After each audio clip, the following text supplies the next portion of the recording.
One Piece chapter 1009. Just literally got off stream, had a great time. Of course, yeah, trolls and stuff like that. But we're here to talk about One Piece chapter 1009, okay? And it's a lot of stuff that we got to get into, but per usual, we're just gonna talk about the major things and major plot points. I was losing my mind because just based off of how hyped this stuff was, right? But again, we're gonna get into it. If you haven't read the chapter, please go read the chapter because I will be spoiling. If you're here for the first time, make sure to subscribe to the channel for more content like this. Sometimes you come around and you watch a video and you don't even realize that you're not subscribed. Please take this opportunity to subscribe to this channel and drop a like. So without further ado, let's talk about it. Chapter starts off with Orochi meeting the scabbards. Now, this is something that we all pretty much saw coming, right? We expected this at some point, especially with Fukurokoju and Raizo, because, you know, they were rivals back in the day, but Raizo left the Oniwabanchu back in the day. I didn't expect it to happen this suddenly. Where the chapter opened up and it's like, boom, they're face to face with Orochi, because Kinemon's like Orochi's like Kinemon. I don't think Orochi's done because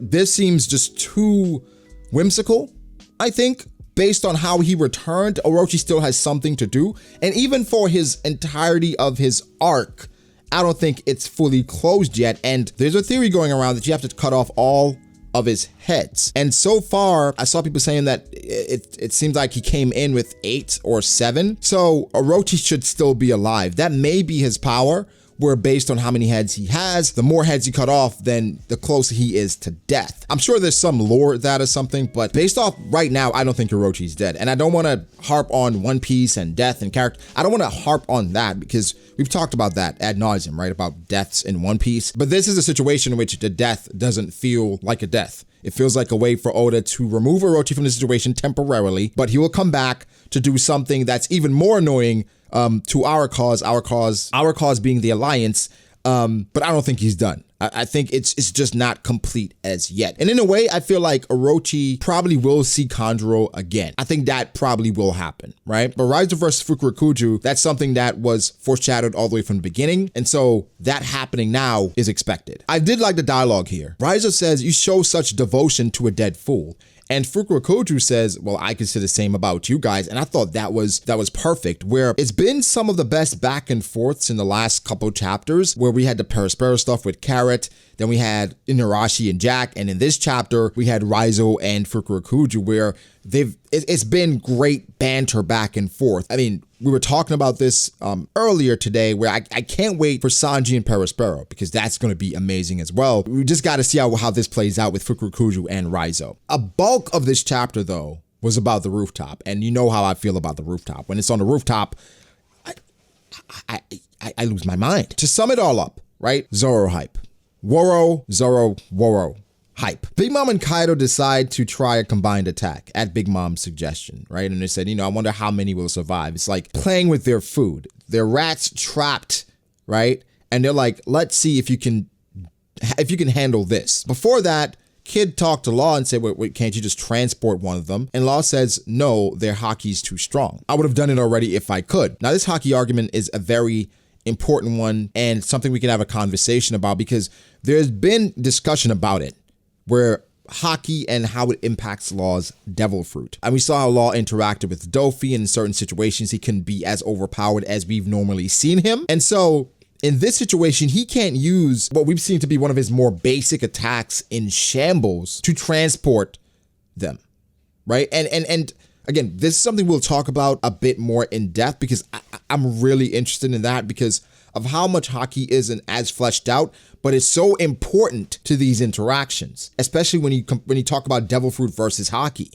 right? Where for the longest we understood how OP Law's devil fruit was, and we assumed the weaknesses around it with stamina and how much haki could be the great equalizer there. People are trying to downplay Law a bit, saying, well, this is just Law not being as good as we expect him to be, not understanding just how impressive Big Mom and Kaido are, to the point that Law could transport Dofi no problem, even though Dofi's haki was presumed to be superior. But again, we'll talk about that in a separate video. In the midst of all that, you saw just how Big Mom and Kaido, they have still a little, you know, back and forth, where Kaido's taking shots, calling her an old hag, and Big Mom is saying, who you talking to, brat?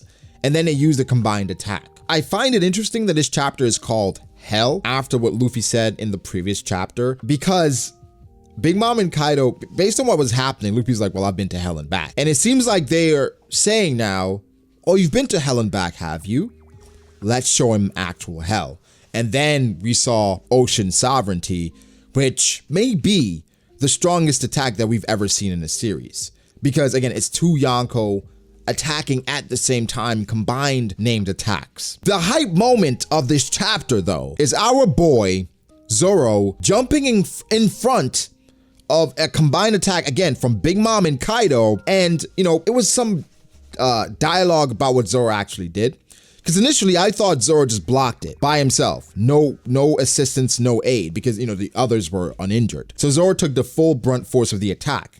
In the midst of that attack, you saw Zoro holding it off, you know, for a couple of seconds. Then it seems like it was breaking through because Zoro couldn't hold that off. And Law transported them in the midst of it. Because if he didn't, I'm not even going to say they probably would have died because this is One Piece, right? But they would have been probably incapacitated. So what Zoro did was hold off long enough to give Law at least the time to shambles them to safety. Unexpected hype. I think so far on the rooftop, Zoro has been, next to Luffy, the most impressive combatant. I mean, you can you know, argue Luffy with his red rock and all these different things, but Zoro has successfully blocked, you know, albeit for a short period, a combined attack from two Yonko, which before you would think it would just completely obliterate him. He was able to do that. And someone said in the chat that this is how you earn a black blade. I completely agree. And that's why I don't think Zoro's actually done, even though at the end of the chapter, his bandana is no longer on his head. But what he did, I'm not going to engage in people that may try to use moments and different semantics to downplay it,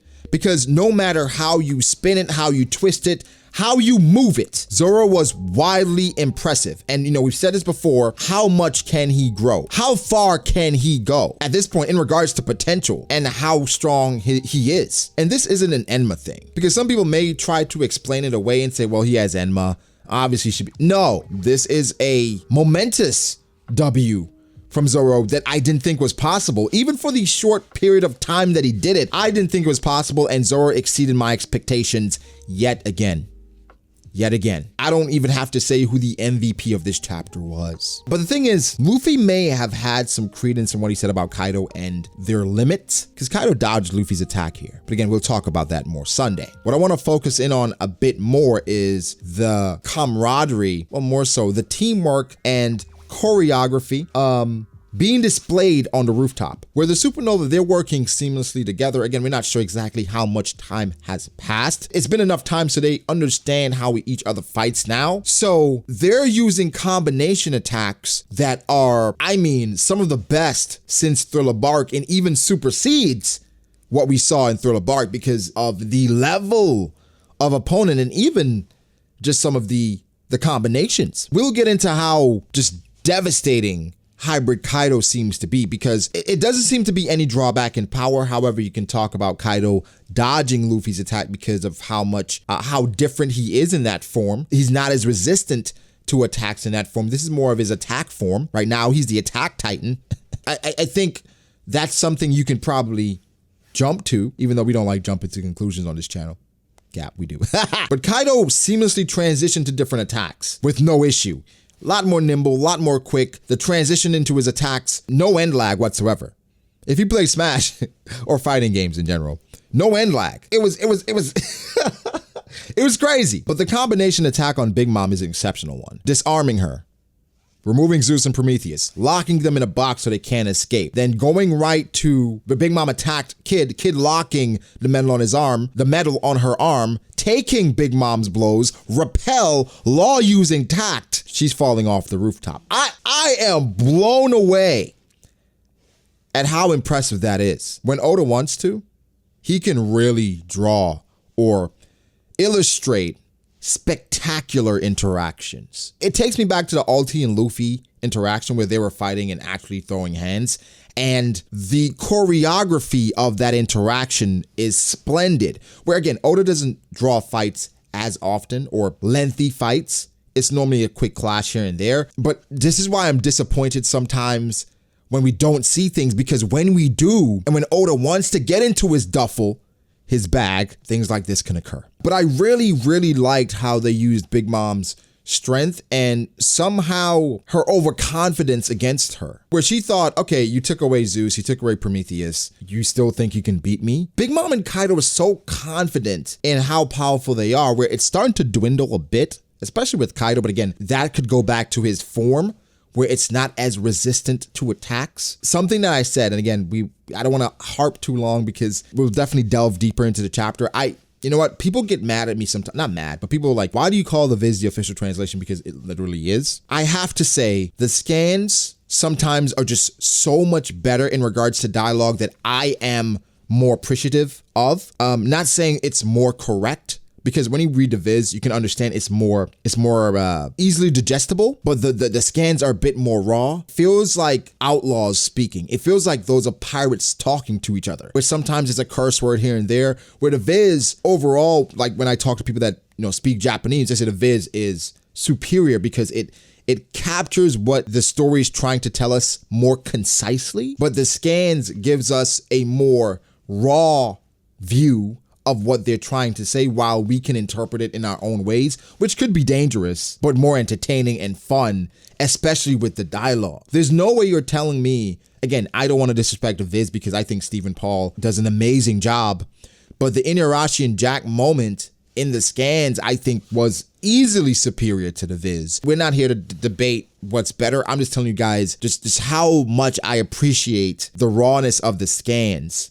And this week was no different. Again, fantastic chapter. There's so much I could go into and so much I could say, because even when I was streaming, I didn't want to end the stream, but I got to get to work. It's so much, the law hockey thing, the Orochi thing, and what could transpire from that. This chapter was so explosive. I'm tempted to make a prediction chapter for 1010, even though I only do predictions when there's a break. The rooftop chapters, I think, have been easily the superior chapters in Onigashima, but I'm consistently blown away how Oda has been handling the rooftop. Again, there are moments that I don't love sometimes, but then there are moments that, what do I say? And this is one of those moments. Indeed, one of those moments. But guys, give me your thoughts. Make sure to like the video, subscribe as well for more content like this. We will definitely delve into the chapter. I would say MVP no break next week, but I'm giving it to